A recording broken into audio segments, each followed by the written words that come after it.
رسول اللہ صلی اللہ علیہ وسلم کے خدا داد علم کے اظہار پر کسی صحابی نے اعتراض نہیں کیا، کسی صحابی نے اعتراض نہیں کیا سوائے ان لوگوں کے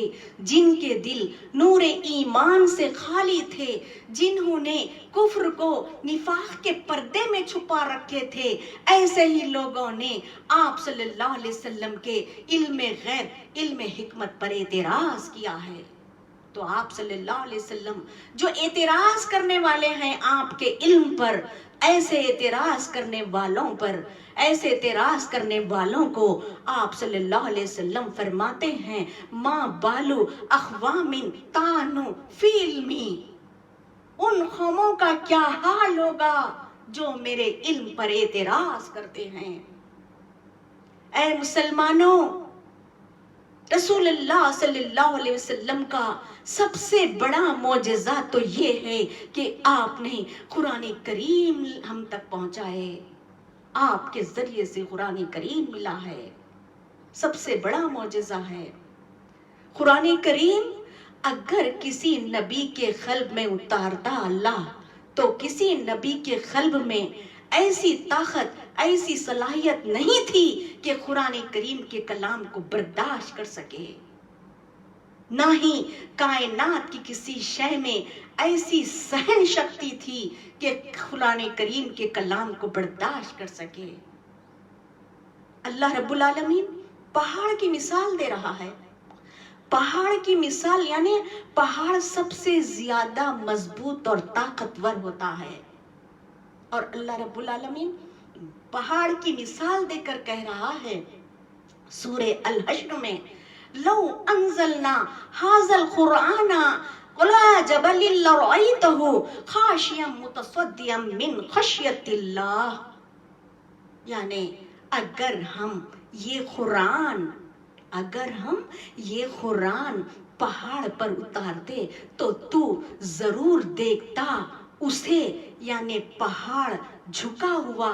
پاش پاش ہو جاتا، خشیت اللہ یعنی اللہ کے خوف سے، یعنی کائنات کی کسی شے میں بھی سہن شکتی نہیں تھی کہ قرآن کریم کی کلام کو برداشت کر سکے۔ قرآن کریم اگر پہاڑ پر اتارتا تو پہاڑ ریزہ ریزہ ہو جاتا، قرآن اگر ہوا پر اترتا تو ہوا مسخر ہو جاتی، قرآن کریم اگر پانی پر اتارتے تو پانی اپنا اعتدال کھو دیتا، یعنی کائنات کی کسی شے میں ایسی سہن شکتی نہیں تھی کہ قرآن کریم کے کلام کو برداشت کر سکے سوائے رسول اللہ صلی اللہ علیہ وسلم کے قلب اطہر کے۔ یعنی کہ قرآن کریم صرف اور صرف آپ کے ذریعے سے ہم تک پہنچا ہے۔ قرآن کریم کی پہچان آپ صلی اللہ علیہ وسلم نے کرائی، آپ صلی اللہ علیہ وسلم نے قرآن کریم کی پہچان کرائی کہ دیکھو یہ قرآن ہے، اور آپ صلی اللہ علیہ وسلم نے خدا کی پہچان کرائی کہ دیکھو خدا ایک ہے، اللہ ایک ہے۔ کسی فرشتے نے قرآن کی پہچان نہیں کرائی، کسی فرشتے نے اللہ کی پہچان نہیں کرائی، بلکہ آپ صلی اللہ علیہ وسلم نے قرآن کی پہچان کرائی۔ یہ قرآن ہے تو قرآن کی پہچان ہوئی تو ہماری پہچان ہوئی، قرآن کی پہچان ہوئی، قرآن کریم کی پہچان ہوئی تو ہماری پہچان ہوئی کہ ہم اپنی پہچان کو پہچان سکے۔ قرآن کریم کی پہچان ہوئی تو ہم پہچان سکے کہ ہم اپنی پہچان کی پہچان، ہماری پہچان کی پہچان ہوئی۔ اب جو ہماری پہچان کی پہچان کرانے والے کو پہچان نہ سکے، جو ہماری پہچان کرانے والے کو ہم پہچان نہ سکے، تو پھر ہم سب سے بڑے غدار ہیں، ہم سب سے بڑے مطلبی ہیں، سب سے بڑے مطلبی ہیں۔ نتیجہ یہ ہے کہ آپ صلی اللہ علیہ وسلم نہ ہوتے تو قرآن نہ ہوتا، آپ صلی اللہ علیہ وسلم آئے ہیں تو قرآن ہے، آپ کے ذریعے سے ہی قرآن ملا، آپ نہ ہوتے تو قرآن نہ ہوتا۔ اب آپ کے ذریعے سے علم قرآن ہمارے ہاتھوں میں آیا، آپ کے ذریعے سے علم قرآن ہمارے ہاتھوں میں آیا، تو آج ہم علم قرآن کو اپنے ہاتھوں میں لے کر کیا کر رہے ہیں، کیا کھلواڑ کر رہے ہیں علم قرآن کو اپنے ہاتھوں میں لے کر۔ تو حضرت انس بن مالک رضی اللہ عنہ سے روایت ہے، رسول اللہ صلی اللہ علیہ وسلم نے فرمایا، علم قرآن، علم نفس پرستوں کے ہاتھ میں جانے سے، علم مکاروں کے ہاتھ میں جانے سے، علم دنیا کی خواہش طلبی کے ہاتھ میں جانے سے علم فتنہ بن جاتا ہے، علم فتنہ بن جاتا ہے، اور جاہلوں کو علامہ کا لقب لگ جاتا ہے۔ یعنی رہبانیت کا روپ دھارن کر کے، مولوی ملا کا روپ اختیار کر کے جھوٹ بولتا ہے، مکاری کرتا ہے، امانت میں خیانت کرتا ہے، دوسروں کی مال و دولت اور جائیداد پہ نظر رکھتا ہے، عورتوں پر نظر رکھتا ہے، اور عورتوں پر نظر رکھتا ہے، نفس پرستی میں جیتا ہے، تو وہ خود برباد ہونے کے ساتھ ساتھ ایک عالم کو برباد کر دیتا ہے، ایک قوم کو برباد کر دیتا ہے، ایک نسل کو برباد کر دیتا ہے۔ اگر دنیاوی لباس پہننے والا دنیاوی لباس پہن کر گناہ کرتا ہے، گناہ گار ہوتا ہے، تو وہ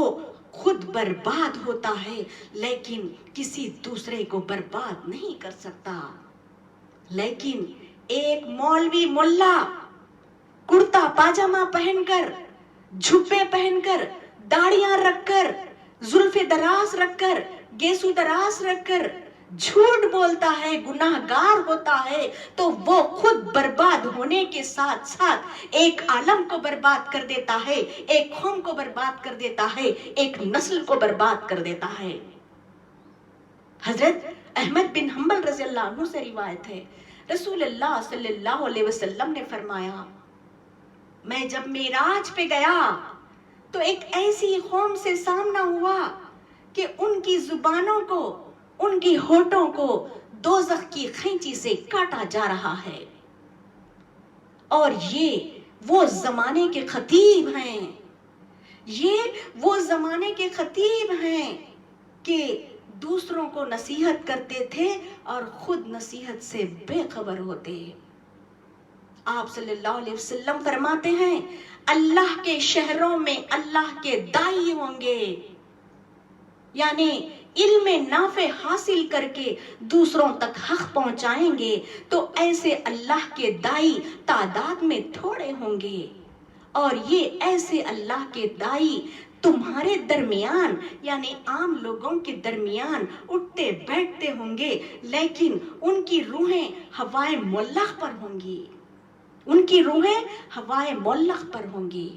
اللہ اکبر۔ اے مسلمانوں، اگر اللہ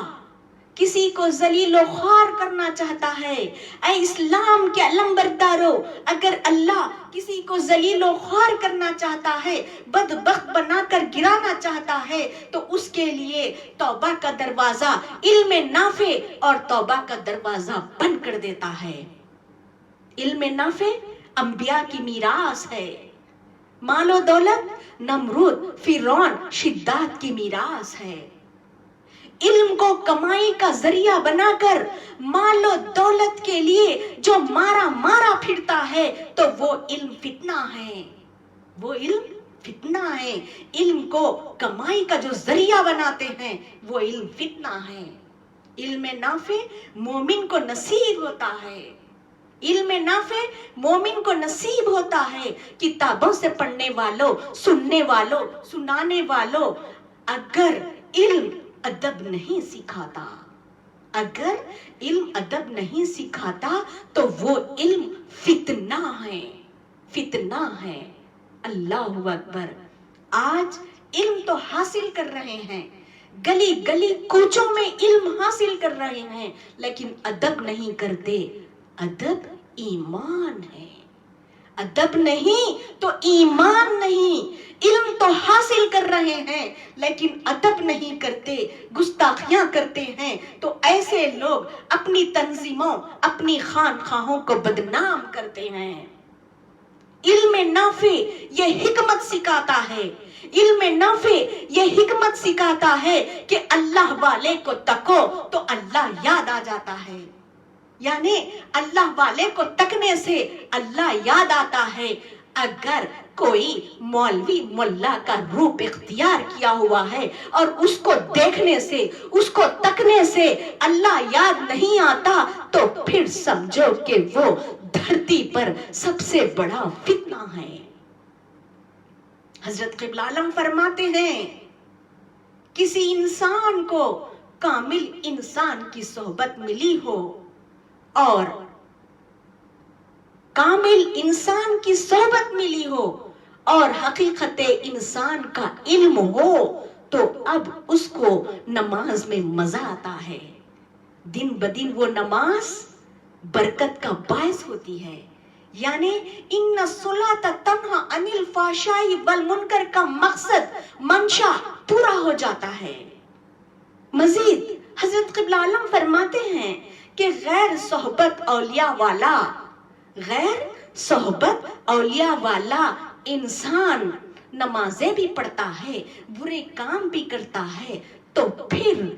الصلاۃ معراج المومنین کا مسئلہ الٹا ہو جاتا ہے، یعنی الصلاۃ مردودۃ فی الاسفلین بن جاتا ہے۔ اللہ اکبر۔ آئیے اللہ رب العالمین سے دعا گو ہوں،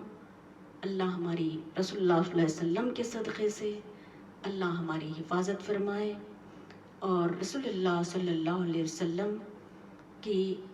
علم غیب اور علم